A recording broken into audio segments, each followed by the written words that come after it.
नमस्कार नमस्कार दोस्तों, मैं अखिलेश मौर्य आप लोग के समक्ष राजयोग का छठा अध्याय प्रत्याहार और धारणा लेकर आया हूँ, जो स्वामी विवेकानंद द्वारा रचित है। आज उनकी पुण्यतिथि है। आज ही के दिन उन्होंने आखिरी सांस लिया था। ऐसे महान पुरुष को सतत नमन। आज मैं छठा अध्याय लेकर आया हूँ, प्रत्याहार और धारणा। प्राणायाम के बाद प्रत्याहार की साधना करनी पड़ती है। प्रत्याहार क्या है? तुम सबों को ज्ञात है कि विषयानुभूति किस तरह होती है। सबसे पहले देखो, इंद्रियों के द्वार स्वरूप ये बाहर के यंत्र हैं। फिर है इंद्रियां। ये इंद्रियां मस्तिष्क में स्थित स्नायु केंद्रों की सहायता से शरीर पर कार्य करती हैं। इसके बाद है मन। जब ये समस्त एकत्र होकर किसी बाहरी वस्तु के साथ संलग्न होते हैं, तभी हम उस वस्तु का अनुभव कर सकते हैं। किंतु मन को एकाग्र करके केवल किसी एक इंद्रिय से संयुक्त कर रखना बहुत कठिन है, क्योंकि मन विषयों का दास है। हम संसार में सर्वत्र देखते हैं कि सभी यह शिक्षा दे रहे हैं, भले हो जाओ, भले हो जाओ, भले हो जाओ। संसार में शायद किसी देश में ऐसा बालक नहीं पैदा हुआ जिसे मिथ्या भाषण न करने, चोरी न करने आदि की शिक्षा नहीं मिली, परंतु कोई उसे यह शिक्षा नहीं देता है कि वह इन सतत कर्मों से किस प्रकार बचे। केवल बात करने से काम नहीं बनता है। वह चोर क्यों न बने, हम तो उसको चोरी से निवृत्त होने की शिक्षा नहीं देते। उससे बस इतना ही कहते हैं, चोरी मत करो। यदि उसने मन संयम का उपाय सिखाया जाए, तभी वह यथार्थ में शिक्षा प्राप्त कर सकता है, और वही उसकी सच्ची सहायता और उपकार है।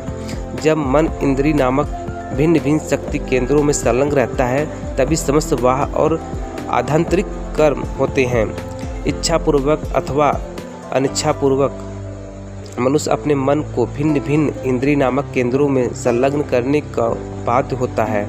इसलिए मनुष्य अनेक प्रकार के दुष्कर्म करता है और बाद में कष्ट पाता है। मन यदि अपने वश में रहता तो मनुष्य कभी अनुचित कर्म न करता। मन को संयत करने का फल क्या है? यही कि मन सतह हो जाने पर वह फिर विषयों को अनुभव करने वाले भिन्न भिन्न इंद्रियों के साथ अपने को संयुक्त न करेगा, और ऐसा होने पर सब प्रकार के भाव और इच्छाएं हमारे वश में आ जाएंगी। यहाँ तक तो बहुत स्पष्ट है। अब प्रश्न यह है, क्या यह कार्य में परिणित होना संभव है? हाँ, यह संपूर्ण रूप से संभव है। तुम लोग वर्तमान समय में भी इसका कुछ आभास नहीं हो रहे हो, आभास देख रहे हो। विश्वास के बल से आरोग्य लाभ कराने वाला संप्रदाय दुख, कष्ट, अशुभ आदि के अस्तित्व को बिल्कुल अस्वीकार कर देने की शिक्षा देता है। इससे संदेह नहीं कि इनका दर्शन बहुत कुछ सिर के पीछे से हाथ ले जाकर नाक पकड़ने की तरह है, किंतु वह भी एक प्रकार का योग है। किसी तरह उन लोगों ने उनका आविष्कार कर डाला है। जहाँ वे दुख कष्ट के अस्तित्व को अस्वीकार करने की शिक्षा लेकर लोगों के दुख दूर करने में सफल होते हैं, तो वहाँ समझना होगा कि उन्होंने वास्तव में प्रत्याहार की ही उस शिक्षा दी है, क्योंकि वे उस व्यक्ति के मन को यहाँ तक सबल कर देते हैं कि इंद्रियों की गवाही पर विश्वास ही नहीं करता। वशीकरण विद्या वाले इसी प्रकार सूचना शक्ति या आज्ञा से कुछ दूर के लिए अपने वश्य व्यक्तियों में एक प्रकार के आस्वादिक प्रभाव ले आते हैं, जिसे साधारणतः वशीकरण सूचना कहते हैं। वह केवल रोगग्रस्त देह और कमजोर मन पर ही अपनी प्रभाव फैला सकता है।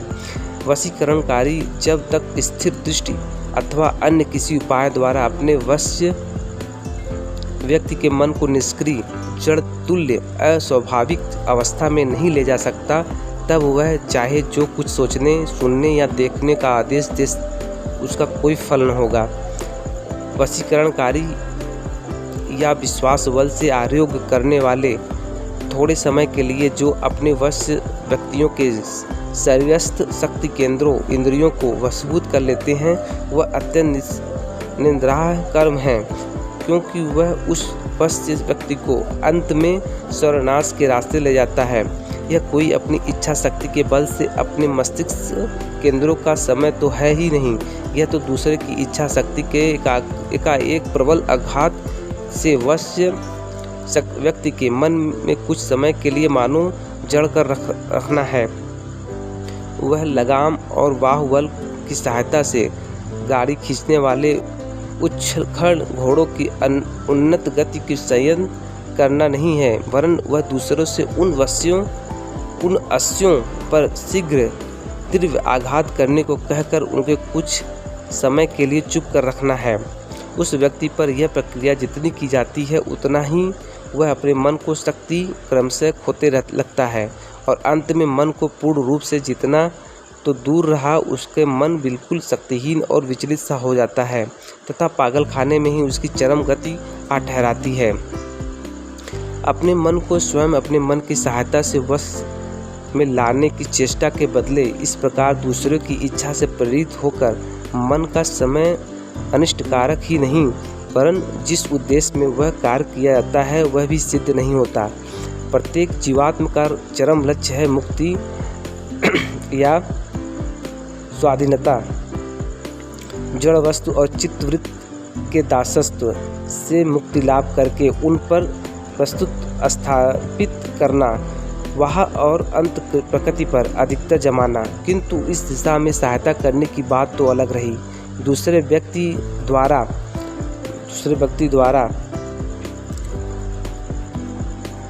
उस दिशा में सहायता करने की बात अलग रही। दूसरे व्यक्ति द्वारा प्रयुक्त इच्छा शक्ति का प्रवाह हम पर लगी हुई चित्तवृत्ति रूपी अंध्यानों के प्रचलित प्राचीन कुछ कार्यों को बाहरी रेड़ी में एक और कड़ी जोड़ देता है। फिर वह इच्छा शक्ति हम पर किसी भी रूप में क्यों न हो प्रयुक्त हो और चाहे उससे हमारी इंद्रियां प्रत्यक्ष वशीभूत हो जाएं, चाहे वह एक प्रकार की पीड़ित या विकृत अवस्था में हमें इंद्रियों को संयत करने के लिए बाध्य करे। इसलिए सावधान, दूसरे को अपने ऊपर इच्छा शक्ति का संचालन न करने देना अथवा दूसरे पर ऐसी इच्छा शक्ति का प्रयोग करके अनजाने उसका सत्यानाश न कर देना। यह सत्य है कि कोई लोग कुछ व्यक्तियों की प्रवृत्ति को मोड़ फेर कर कुछ दिनों के लिए उनका कुछ कल्याण करने में कृतकार्य होते हैं, परंतु साथ ही वे दूसरे पर इस वशीकरण शक्ति का प्रयोग करके बिना जाने लाखों नर नारियों को एक प्रकार के विकृत जड़ावस्था प्राप्त कर डालते हैं, जिसके परिणाम स्वरूप उन वश्य व्यक्तियों की आत्मा का अस्तित्व तब मानो लुप्त हो जाता है। इसलिए तो जो कोई व्यक्ति तुमसे अंधविश्वास करने को कहता है अथवा अपनी श्रेष्ठतर इच्छा शक्ति के बल से लोगों को वशीभूत करके अपने अनुसरण करने के लिए बाध्य करता है, वह मनुष्य जाति का भारी अनिष्ट करता है, भले ही वह इसे इच्छा पूर्वक न करता हो। अतः अपने मन का संयम करने के लिए सदा अपने ही मन की सहायता लो और यह सदा याद रखो कि तुम यदि रोगग्रस्त नहीं हो तो कोई भी बाहरी इच्छा शक्ति तुम पर कार्य न कर सकेगी। जो व्यक्ति तुमसे अंधे के समान विश्वास कर लेने को कहता है उससे दूर ही रहो, वह चाहे कितना भी बड़ा आदमी या साधु क्यों न हो। संसार के सभी भागों में से ऐसे बहुत से संप्रदाय हैं जिनके धर्म के प्रधान अंग नाच गान, उछल कूद, चिल्लाना आदि हैं। वे जब संगीत, नृत्य और प्रचार करना आरंभ करते हैं तब उनके भाव मानो सकारात्मक रोग की तरह लोगों के अंदर फैल जाते हैं।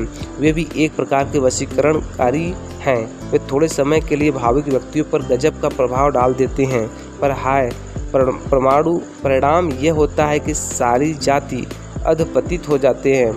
इस प्रकार के अस्वाभाविक बाहरी शक्ति के बल से किसी व्यक्ति या जाति के लिए ऊपर अच्छी होने की अपेक्षा अच्छी न रहना ही बेहतर है। वह स्वास्थ्य का लक्षण है। इन धर्मोन्मत्त व्यक्तियों की उद्देश्य अच्छा भले ही हो, परंतु इनके किसी उत्तरदायित्व का ज्ञान नहीं। इन लोगों द्वारा मनुष्य का जितना अनिष्ट होता है उसका विचार करते ही हृदय स्तंभ हो जाता है। वे नहीं जानते कि जो व्यक्ति संगीत, स्तुति आदि की सहायता से उनकी शक्ति के प्रभाव से इस तरह एकाएक भगवद्भाव में मत हो जाता है, वह अपने को केवल जड़, विकृत भाव वाले और शक्ति शून्य बना लेते हैं और सहज ही किसी की भाव के वश में हो जाते हैं। फिर वह भाव कितना भी बुरा क्यों न हो, उसका प्रतिरोध करने के उसमें तनिक भी शक्ति नहीं रह जाती। इन सब अज्ञ आत्मवचित व्यक्तियों के मन में यह स्वप्न में भी नहीं आता कि वे एक और जहां यह कहकर हर्षोत्फुल्ल हो रहे हैं, उनकी मनुष्य के हृदय को परिवर्तन कर देने की अद्भुत शक्ति है। जिस शक्ति के संबंध में वे सोचते हैं कि वह बादल के ऊपर अव्यवस्थित किसी पुरुष से उन्हें मिली है, वहाँ साथ ही वो भावी मानसिक अवनति, पाप, उन्मत्तता और मृत्यु के बीज में बो रहे हैं। अतः जिससे तुम्हारी स्वाधीनता नष्ट होती है, ऐसे सब प्रकार के प्रभावों के सतर्क रहो। ऐसे प्रभाव को भयानक प्रवृत्ति से भरा जानकर प्रमाणपण से उनसे दूर रहने की चेष्टा करो। जो इच्छा मात्र से अपने मन को केंद्रों में सफल करने अथवा उनसे हटा लेने में सफल हो गया है, उसी का प्रत्याहार सिद्ध हुआ है। प्रत्याहार का अर्थ है एक और आहरण करना अर्थात खींचना। मन को वृहवृत्ति को रोककर इंद्रियों की अधीनता से मन को मुक्त करने, उसे भीतर की ओर खींचना। इसमें कृतकार्य होने पर हम यथार्थ में चरित्रवान होंगे और तभी समझेंगे कि हम मुक्ति के मार्ग में बहुत दूर बढ़ गए हैं। यदि न किया जा सकेगा तो हमें तथा एक यंत्र में भी अंतर क्या है। मन को संयत करना कितना कठिन है, इसकी उपमा एक उन्माद वानर से दी जा सकती है। वह कोई असंगत बात नहीं। कहीं एक बंदर था, उसके मरकट स्वभावशाली चंचलता तो थी ही, लेकिन उतने से संतुष्ट न हो एक आदमी ने उसे काफ़ी शराब पिला दी। इससे वह और भी चंचल हो गया। इसके बाद उसे एक बिच्छू ने डंक मार दिया। तुम जानते हो, किसी को बिच्छू डंक मार दे तो वह दिन भर इधर उधर कितना तड़पता है। सो उस प्रमत्त अवस्था के ऊपर बिच्छू का डंक, इससे वह बंदर बहुत अस्थिर हो गया। तत्पश्चात मानो उसके दुख की मात्रा को पूरी करने के लिए एक भूत उस पर सवार हो गया। यह सब मिलाकर सोचो बंदर कितना चंचल हो गया होगा। यह मापा द्वारा व्यक्त करना असंभव है। बस मनुष्य का मन उस बानर के सदृश है। मन तो स्वभावतः ही सतत चंचल है, फिर वह वासना रूप मदिरा से मत्त है। इससे उसकी अस्थिरता बढ़ गई है। जब वासना आकर मन का अधिकार कर लेती है, तब सुखी लोगों को देखने में ईर्ष्यारूप बिच्छू उसे डंक मारता रहता है। उसके भी ऊपर एक अहंकार रूप पिशाच उसके भीतर प्रवेश करता है। तब तो वह अपने आगे किसी को नहीं सुनता।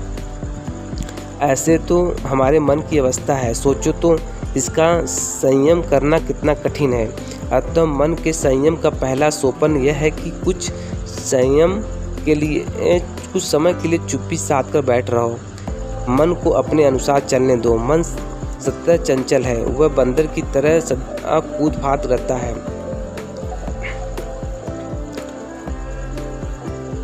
यह मन मरकट जितनी इच्छा हो उछल कूद मचाए, कोई हानि नहीं। धीर भाव से प्रतीक्षा करो और मन को गति देखते जाओ। लोग जो कहते हैं ज्ञान ही यथार्थ शक्ति है, यह बिल्कुल सत्य है। जब तक मन की धाराओं पर नजर न रखोगे, उसकी संयम न कर सकोगे, मन को इच्छानुसार घूमने दो। संभव है वह बहुत बुरी भावनाएं तुम्हारे मन में आए। तुम्हारे मन में इतनी असत भावनाएं की आ सकती है कि तुम सोचकर आश्चर्यचकित हो जाओगे। परंतु देखोगे मन के ये सब खेल दिन ब दिन कम होते जा रहे हैं। दिन ब दिन मन कुछ स्थिर होता आ रहा है। पहले कुछ महीने देखोगे तुम्हारे मन से हजारों विचार आएंगे। क्रमशः यह संस्था घटकर सैकड़ों रह जाएगी संख्या। फिर कुछ और महीनों बाद वह और भी घट जाएगी और अंत में मन पूर्ण रूप से अपने वश में आ जाएगा। पर हाँ, हमें प्रतिदिन धैर्य के साथ अभ्यास करना होगा। जब तक इंजन के भीतर भाप रहेगी तब तक वह चलता ही रहेगा।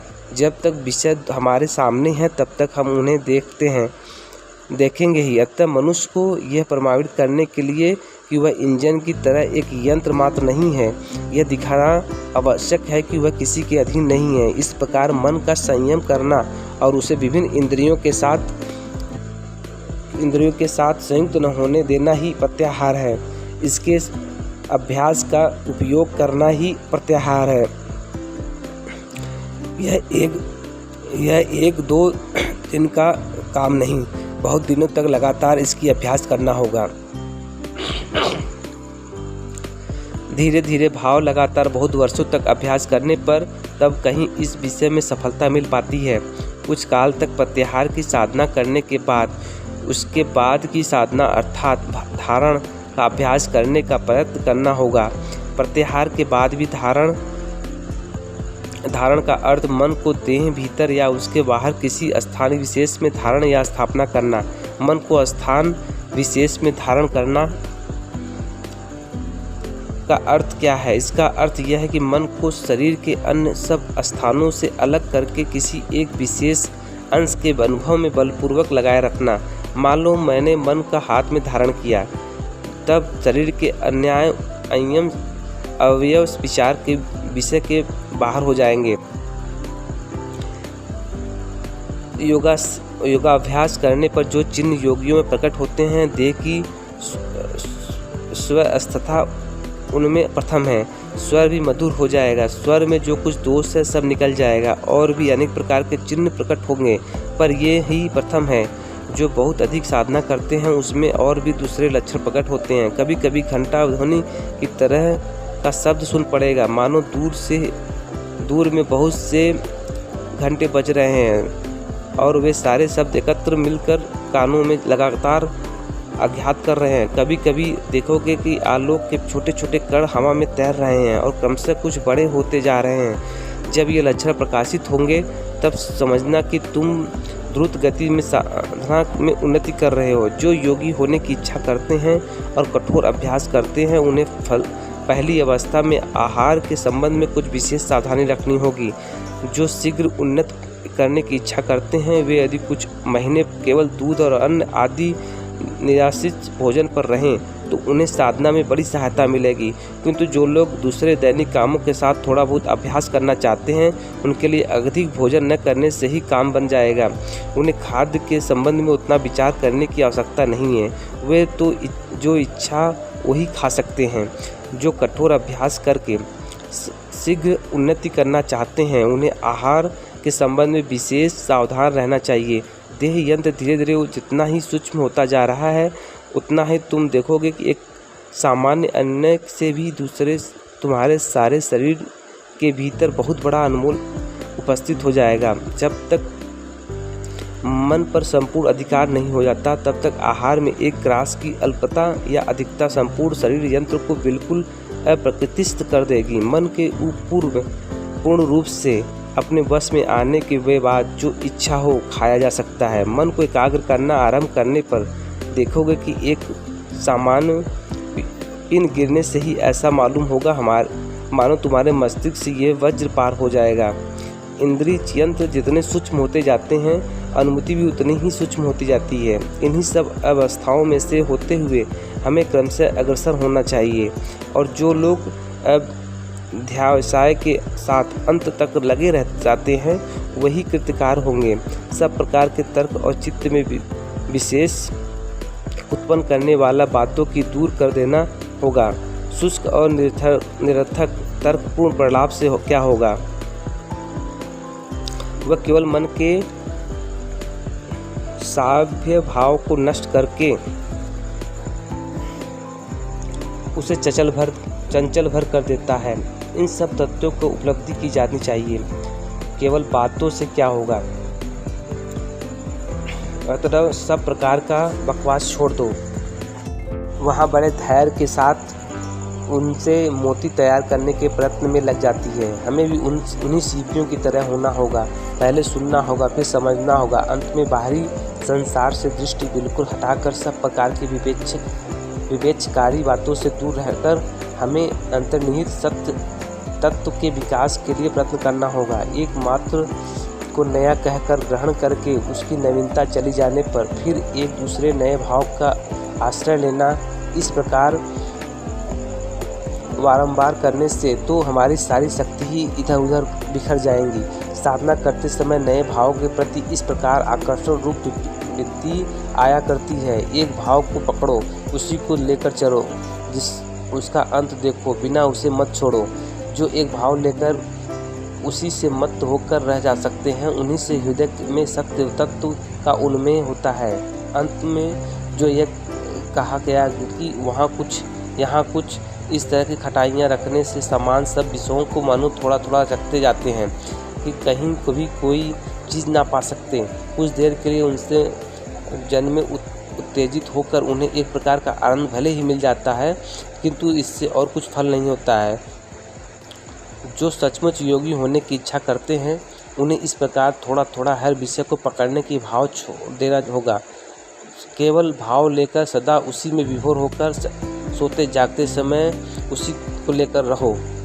तुम्हारा मस्तिष्क, स्नायु, शरीर के सर्वांग उसी के प्रकाश से पूर्ण रहें। दूसरे सारे विचार छोड़ दो। यही सिद्ध होने का उपाय है और इसी उपाय के बड़े बड़े धर्मवीरों की उत्पत्ति हुई है। शेष सब तो बातें करने वाले यंत्र मात्र हैं। यदि हम सचमुच स्वयं कृतार्थ होना और दूसरे के उद्धार करना चाहते हैं तो हमें थोड़ी बकवास छोड़कर और भी भीतर प्रवेश करना होगा। इससे कार्य में परिणत होने की पहला सोपान यह है कि मन किसी तरह चंचल न किया जाए। जिससे जिनके साथ बातचीत करने पर मन चंचल हो जाता है, उनकी साथ छोड़ दो। तुम सबको मालूम है कि तुम में से प्रत्येक का किसी स्थान विशेष, व्यक्ति विशेष और खाद्य विशेष के प्रति एक विरक्ति का भाव रहता है। उन सब का परित्याग कर देना और जो सर्वोच्च अवस्था की प्राप्ति के अभिलापी हैं, उन्हें तो सत असत सब प्रकार के सत को त्याग कर देना होगा। पूरी लगन के साथ कम से कम प्राण हो मंत्र या साधवानी शरीर के प्रत्यागी काम जो या प्राण ही जाए। काम फल की ओर आंखें रखे बिना साधना में निमग्न हो जाओ। निर्भीक होकर इस प्रकार दिन रात साधना करने पर 6 महीने के भीतर ही तुम एक सिद्ध योगी हो सकते हो। परंतु दूसरे जो थोड़ी थोड़ी साधना करते हैं, सब विषयों के जरा जरा चखते हैं, वो कभी कोई उन्नति नहीं कर सकते। केवल उपदेश सुनने से कोई फल नहीं होता है। जो लोग पूर्ण रूप से अज्ञानी और आलसी हैं, जिनका मन कभी किसी वस्तु पर स्थिर नहीं रहता, जो केवल थोड़े से आनंद में अन्वेषण है, उनके पास धर्म और दर्शन केवल क्षणिक आनंद के लिए है। जो सिर्फ थोड़े से आमोद प्रमोद के लिए धर्म करते रहते हैं, साधना से अध्यवसायित हैं, वे धर्म को बातें सुनने सोच करते हैं। वह ये तो अच्छी बातें हैं, पर इसके बाद पहुँचते हैं ही सारी आते बातें भूल जाते हैं। सिद्ध होना है तो प्रबल अध्याय चाहिए, मन को अपरिपित फल चाहिए, अध्यायशील साधन चाहिए। मैं चुल्लू से समुद्र पी जाऊंगा, मेरी इच्छा मात्र से पर्वत चूर चूर हो जाएंगे। इस प्रकार के तेज, इस प्रकार का दृढ़ संकल्प लेकर कठोर साधना करो, उस परम पद की प्राप्ति अवश्य करो। ये आज का छठा अध्याय, राजयोग का छठा अध्याय प्रत्याहार और धारणा समाप्त हो गया है। मैं आशा करता हूँ आपको ये वीडियो बहुत पसंद आया हो। अगर ये वीडियो आपको अच्छा लगा तो प्लीज़ लाइक, शेयर और सब्सक्राइब जरूर करें। हाँ, थोड़ी सी त्रुटियाँ हो जाती हैं कंटिन्यू पढ़ने से, थोड़ा गला भारी पड़ जाता है, उसके लिए हम क्षमा याचना करते हैं। और हमारे वीडियो को ज़रूर शेयर करें।